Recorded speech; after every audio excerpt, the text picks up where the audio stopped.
Magandang gabi sa bawat isa. Muli, night devotion tayo at ngayon ay dito na tayo sa verse 11 hanggang 17 ng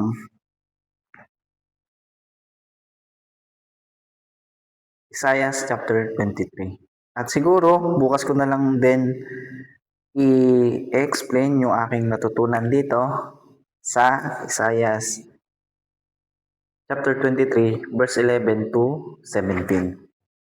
At yun, umpisa na natin. Ang parusa ni Yahweh ay abot hanggang sa ibayong dagat at ibabagsak ang mga kaharian. Iniutos na niyang wasakin ang mga kuta sa Kanaan. Ang sabi ni Yahweh, lungsod ng Sidon, tapos na ang maliligayang araw mo. Kahit na pumunta ka sa Cyprus, ay nanganganib ka pa rin. Masdan ninyo ang lupain ng mga taga-Babylonia.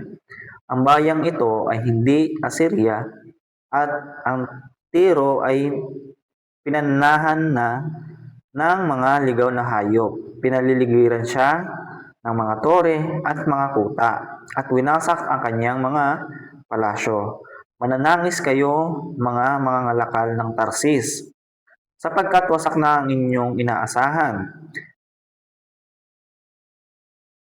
70 taon na malilimot ang Tiro, sintagal ng buhay ng hari.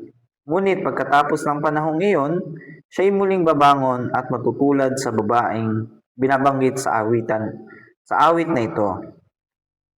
Tutugtugin mo ang iyong alpa, babaeng haliparot. Libutin mo ang lungsod, galingan mo ang pagtugtog. Sa alpa, umawit ka ng maraming awitin upang ikaw ay muling balikan. Pagkatapos ng 70 taon, muling lilingapin ni Yahweh ang lungsod ng Tiro. Manunumbalik ito sa dating pamumuhay at muling ibebenta ang sarili sa lahat ng kaharian sa daigdig. Ang kanilang titipunin sa hanap buhay ay hindi na nila iipunin, sa halip ito'y ihahandog nila kay Yahweh upang ipabili ng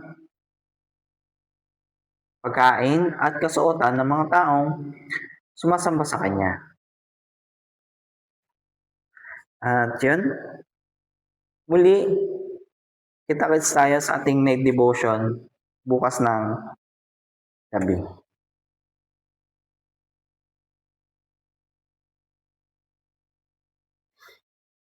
At yun po, hanggang dito na lamang po. See you tonight devotion. Muli, bukas ko na lang po siya i-explain yung aking po natutunan dito sa verse 11 hanggang 17. Medyo pagod lang po ng konti, kaya po kailangan po munang magpahinga dahil po siguro sa maghapon na lumipas na maraming inasikaso dito po sa church at sa